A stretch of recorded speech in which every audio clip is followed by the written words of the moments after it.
میرا ایک سوال ہے، ذہنی سوال ہے یہ کہ میں جین ہوں، ویسے broadly we are Hindu, so there is a question کہ ہم ہندوؤں میں کسی کو پریشان کرنا یا کسی کی ہتیا کرنا غلط کہا گیا ہے.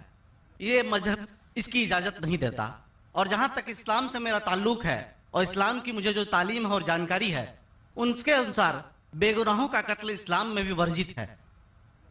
اسلام کہیں بھی کسی بھی صورت میں بے گناہوں کو قتل کرنے کی اجازت نہیں دیتا. اگر آپ میرے سوال کا بخوبی اور میرے ذہن میں جچنے والا سوال ہے یہ جواب دے دیں تو میں بھی آپ کا مرید بن جاؤں گا. یوں تو مرید ہوئی، لیکن پھر مرید بن جاؤں گا کہ انسانوں کو سب سے اونچی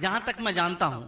اور میں جب قریب اپنے کئی مسلمان انٹلیکچوئلز دوستوں سے سوال کرتا ہوں کہ سب کچھ ملتا ہے مگر آپ بلی کیوں دیتے ہیں، آپ ود کیوں کرتے ہیں، تو انہوں نے کہا کہ یہ چیزیں مسلمانوں کو استعمال کے لیے دی گئی ہے. میں اس پہ کلیریفیکیشن چاہوں گا ڈاکٹر صاحب کا، آپ کا کلیریفیکیشن چاہوں گا. میں اس سوال کا جواب چاہوں گا آپ سے. وعلیکم السلام بھائی صاحب، آپ پہ سلامتی ہو. میں نے سوال کیا ہے کہ وہ پیس ٹی وی ماشاءاللہ کافی وقت سے دیکھ رہے، اور وہ کہتے ہیں کہ ہر مذہب میں کہا گیا ہے کہ قتل کرنا، انسان کی جان لینا غلط ہے، حرام ہے. ہندو مذہب میں کہا گیا ہے، اور اسلام میں بھی جیسے ان کی جانکاری صحیح ہے کہ بے گناہ کا قتل کرنا حرام ہے. وہ یہ پوچھتے ہیں کہ بلی کہاں تک صحیح ہے. بلی کا مطلب میں آپ سے پوچھنا چاہتا ہوں کہ آپ یہ پوچھنا چاہتے مطلب جیسے ہم لوگ قربانی کے ٹائم میں، میرا یہی سوال ہے، ذاتی سوال یہی ہے میرا. اگر اس سوال کا جواب دیں گے تو میں تو آپ کا مرید ہوں، لیکن پھر سے اور پکا مرید بن جاؤں گا. بھائی صاحب نے کہا کہ آپ لوگ قربانی کیوں دیتے ہیں، اور یہ قربانی کا جو سوال ہے کہ ہم عید الاضحیٰ بقر عید میں قربانی کیوں دیتے ہیں. قرآن مجید میں اللہ تعالیٰ فرماتے ہیں سورہ حج میں سورہ نمبر 22 میں کہ نہ ہی گوشت نہ ہی خون اللہ کو جاتا ہے. اللہ کو نہ خون کی ضرورت نہ گوشت کی ضرورت. یہ قربانی کے وقت اللہ کو خون نہیں جاتا نہ گوشت جاتا ہے. لیکن تقوی، آپ کی پائٹی، آپ کی پرہیزگاری اللہ کو پسند ہے. آپ اگر دیکھیں گے کہ عید الاضحیٰ کے بارے میں کیوں ہم قربانی کرتے ہیں، اور واقعہ جانیں گے ابراہیم علیہ السلام کا کہ ابراہیم علیہ السلام کو اللہ سبحانہ و تعالیٰ نے اس وقت بت پرستی بہت عام تھی، اور قربانی انسانوں کی بہت عام تھی، اور ہندوستان میں بھی عام ہے. آج بھی ہندوستان میں کئی دیگر مذاہب میں لڑکیوں کی قربانی دی جاتی ہے، بچوں کی بلی دی جاتی ہے. کیا آپ چھوٹے بچے کا قتل کرو، عورت کا قتل کرو، بلی دے جاؤ اور بھگوان خوش ہو جائیں گے. کئی جگہ الحمدللہ مسلمان میں نہیں ہے. تو اس وقت ابراہیم علیہ السلام کو اللہ نے پوچھا کہ آپ کو سب سے زیادہ عزیز اس دنیا میں کیا چیز ہے، تو انہوں نے کہا کہ میرا بیٹا. تو انہوں نے پوچھا کہ آپ اپنے بیٹے کی قربانی دے سکتے، اپنے پیغمبر ابراہیم علیہ السلام تو بیٹی قربانی دے سکتے. تو وہ چونک گئے، اور اللہ کے پیغمبر تھے. انہوں نے کے بیٹے سے کہا، بیٹے نے کہا بے شک اللہ کے لیے آپ میری قربانی دے سکتے، آپ اپنے ہاتھ پہ پٹی ماننا. جیسا اللہ تعالیٰ فرماتے اس دنیا میں اللہ تعالیٰ ہمارا امتحان لے رہے، تو اللہ تعالیٰ امتحان لے رہے اپنے پیغمبر ابراہیم علیہ السلام کا. اللہ تعالیٰ یہ بھی جانتے کہ ابراہیم علیہ السلام جواب کیا دیں گے. تو ابراہیم علیہ السلام اپنے آنکھ پہ پٹی مارتے، اور جس طریقے سے حکم آتا ہے اپنے بیٹے کی قربانی دینے جاتے. اس وقت ہی ایک بھیڑ، گوٹ یا شیپ آ جاتا ہے اور اس شیپ کی قربانی ہو جاتی ہے. تو اس چیز کو یاد رکھنے کے لیے آج بھی مسلمان بقرعید کے ٹائم پہ، عید الاضحیٰ کے وقت جانور کی قربانی دیتے. یہ یاد دلانے کے لیے ہمیں، کیونکہ یہ اللہ سبحانہ و تعالیٰ کی طرف سے اپنے آخری پیغمبر محمد صلی اللہ علیہ وسلم نے کہا، اس کی بات مانتے. لیکن اگر میں سوچوں دماغ سے کیوں، تو یہ سوچ سکتا ہوں کہ یہ ہمیں یاد دلانے کے لیے کیا اللہ کو انسان کی قربانی کی ضرورت نہیں، انسان کی جان لینے کی ضرورت نہیں. تو جو آج دنیا بھر میں آج بھی ہو رہا ہے کہ بچوں کو قتل کیا جا رہا ہے، عورتوں کا قتل کیا جا رہا ہے, بلی پہ چڑھایا جا رہا ہے, یہ بالکل غلط ہے. اور دونوں میں آپ دیکھیں گے فرق. اگر کوئی دوسرے مذہب میں, یا ہندو مذہب لو یا دیگر مذہب لو, اگر کوئی جانور کی بلی چڑھائی جاتی ہے تو ادھر ہی رکھ دیا جاتا ہے, اور اکثر وہ فضول ہو جاتا ہے. ہو سکتا ہے کبھی کوئی چپکے سے آ کے کھا لے.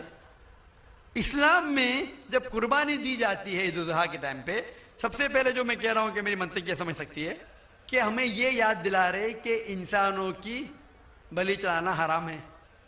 اور جب ہم یاد دلاتے اور جب بکرا کاٹتے یا جو بھی کاٹتے جانور, اس وقت جب ہم کاٹتے ہم اللہ کا نام لے کے کاٹتے, اور جو بھی جانور کی قربانی دیتے اس کے 3 حصے کر سکتے.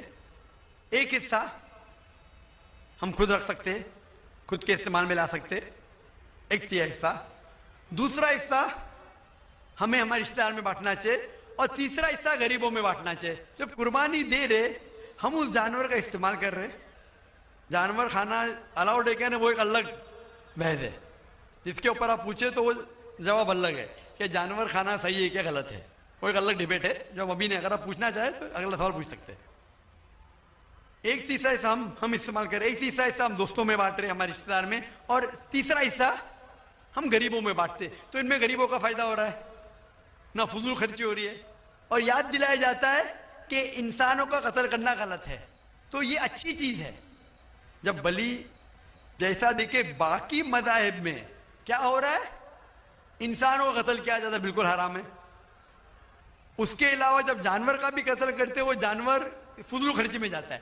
اسلام میں ہمیں یاد دلایا جاتا ہے, اور قرآن مجید میں لکھا ہے سورہ مائدہ سورہ 5 آیت نمبر 1 میں, اور سورہ نحل سورہ نمبر 16 آیت نمبر 5 میں, کہ جو جانور آپ کے لیے حلال ہے وہ کھا سکتے, جو چوپائیا ہے. خالی وہ جانور مت کھاؤ جو آپ کے لیے حرام ہے, جو حلال ہے وہ کھا سکتے. تو یہ کھانے کے لیے ہمارے لیے خوراک ہے. تم قربانی کے وقت نہ کچھ ضائع کر رہے, نہ پیسے کی بربادی کر رہے. ہمیں یاد دلایا جاتا ہے کہ نہ خدا کو گوشت جاتا ہے, نہ خدا کو خون جاتا ہے, خدا کو تقویٰ جاتا ہے. ہمارا تقویٰ, ہم کتنے پرہیزگار ہیں. اور ساتھ ساتھ اس کا استعمال ہوتا ہے, 1/3 حصہ میں کھاتا ہوں, رشتہ داروں میں بانٹتا ہوں, اور آخری 1/3 حصہ میں بانٹتا ہوں غریبوں میں. تو اس سے فائدہ ہوتا ہے. تو اس میں کیا غلط ہے بنسبت دوسرے مذاہب میں؟ آپ دیکھیں گے اس میں نقصان ہی نقصان ہے. انسان کا قتل ہو رہا ہے, اور جانور کو بھی اگر بلی چڑھائی جاتی ہے تو فضول خرچی ہوتی ہے. بنسبت اسلام میں بقرعید کے اندر فائدہ ہی فائدہ ہے. ہوپ دان سے بہت خوب, آپ نے یہ بہت اچھا فرمایا. میں آپ کے جواب سے کافی سنتشٹ ہوں. اور جاتے جاتے ایک آخری سوال کرنا چاہوں گا کہ اہنسا کو اسلام کس نظریے سے دیکھتا ہے؟ اہنسا کو اسلام کس نظریے سے دیکھتا ہے؟ میں صاحب کا آخری سوال ہے کہ اہمسا کو اسلام کس نظریے سے دیکھتا ہے؟ عام طور پہ ہمسا حرام ہے.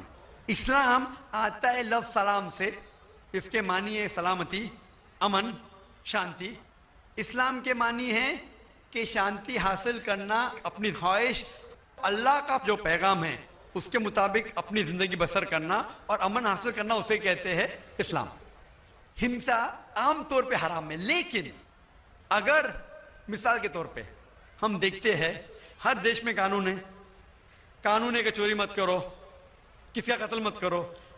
لیکن قانون کے علاوہ پولیس بھی ہے کہ اگر کوئی قانون کو فالو نہیں کرتا ہے, کوئی چوری کرے گا تو پولیس اس وقت زبردستی کر سکتی ہے, پولیس فورس کا استعمال کر سکتی ہے, پولیس کبھی کبھی ہتھیار کا استعمال کرتی ہے امن اور شانتی برقرار رکھنے کے لیے دیش میں. اسی طریقے سے اسلام میں ہمسا عام طور پہ حرام ہے, لیکن ہر انسان شانتی نہیں چاہتا ہے. کچھ انسان جو اشانتی چاہتے ہیں اور جو اللہ کا فرمان پہ عمل نہیں کرتے اور شانتی کو بھش کرنا چاہتے, اس وقت اسلام اجازت دیتا ہے کہ آخری مرحلے پہ آپ ہمسا کا استعمال کر سکتے شانتی لانے کے لیے. ہمسا کا استعمال کر سکتے شانتی لانے کے لیے, خود کے فائدے کے لیے نہیں. اسی لیے عام طور پہ جتنے بھی آپ نے دیکھے ہوئے ہیں جو جنگ اللہ کے رسول لڑی, اکثر وہ تھا سیلف ڈیفنس میں. اگر کوئی چور میرے گھر میں گھستا ہے اور میری بیٹی سے بدتمیزی کرتا, میں کیا کہوں گا, میں ہمسا میں مانتا ہوں, میں ہاتھ نہیں لگاؤں گا. میں میری چوڑیاں نہیں پہنا ہوگی ہاتھ میں, مسلمان ہوں لیکن چوڑیاں نہیں ہاتھ میں پہنا ہوں. آپ کے گھر میں کوئی چور گھستا ہے اور آپ کی بیٹی سے بدتمیزی کرتا ہے، آپ کیا کریں گے؟ جی ہاں، میں مقابلہ کروں گا. مقابلہ کریں گے، ہاتھ بھی اٹھائیں گے نا. اس طریقے سے ہمسا کا استعمال آخری مرحلے پہ اگر دوسرا کوئی چارہ نہیں ہے تو استعمال کیا جا سکتا ہے حق کے لیے، نہ حق کے لیے نہیں. دوسرے کو تکلیف پہنچانے کے لیے غلط ہے، دوسرے کا مال ہڑپ کرنے کے لیے حرام ہے، لیکن خود کے بچاؤ کے لیے یا امن حاصل کرنے کے لیے ہمسا کا استعمال کیا جا سکتا ہے. لیکن اصل میں اسلام آتا ہے لفظ سلام سے، جس کے معنی ہے سلامتی، امن، تاکہ دنیا میں سلامتی پہنچے. بہت خوب، بہت اچھا لگا آپ کو سن کے. پھر ایک بار میں تہ دل سے آپ کا شکریہ بھائی ادا صاحب، میں آپ کرنا سے چاہوں پوچھنا گا. چاہتا ہوں کہ آپ خدا حافظ. ایک خدا میں مانتے؟ میں ایک دم ایک خدا کو نہیں، میں اپنے اندر پہ بیٹھے برہم کو مانتا ہوں. میری اپنی الگ سوچ ہے. میں کسی مندر میں نہیں جاتا ہوں، یہ بات نہیں ہے، جاتا ہوں، لیکن میری اپنے اندر کی آواز ہے کہ انسانوں کی خدمت کرو، انسانوں کی عزت کرو اور بھٹکے ہوئے کو راہ بالکل دکھاؤ. صحیح، میرا بھی یہی ہے. اور میں کسی انسان میں، ہندو ہو چاہے مسلمان، میں اس کھلے من سے آغاز کرتا ہوں. میں کسی سے بھی بھید بھاؤ نہ آج تک کیا ہے، نہ کبھی زندگی میں کروں گا. میرے لیے انسان جو پیدا کیا ہے وہ اوپر والے نے، وہ سبھی ایک ہیں بھائی صاحب اور بالکل ایک صحیح، رہیں آپ نے گے. فرمایا کہ انسان کی خدمت کرنا چاہیے، انسان کی مدد کرنا چاہیے. لیکن میں یہ پوچھنا چاہتا ہوں کہ آپ ایک خدا میں مانتے ہیں، آپ نے کہا. میں یہ پوچھنا چاہتا ہوں، آپ نے تقریر سنی میری پیس ٹی وی پہ، آپ مانتے ہیں کہ محمد صلی اللہ علیہ وسلم آخری پیغمبر ہے؟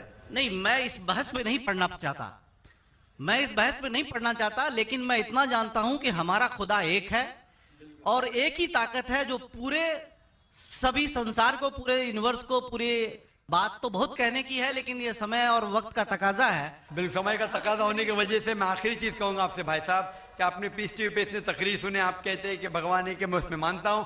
لیکن یہی بھگوان نے چاہے بائبل میں ہو، چاہے وید میں ہو، چاہے قرآن میں ہو، ساری دھارمک کتابوں میں کہا گیا ہے کہ آخری آنے والے پیغمبر محمد صلی اللہ علیہ وسلم میں، اور اس میں ماننا چاہیے. تو میری آپ سے یہ درخواست ہے کہ آپ اتنے اچھے انسان ہیں ماشاءاللہ، ایک آخری میری خواہش ہے کہ آپ انشاءاللہ اس پہ تحقیق کرو.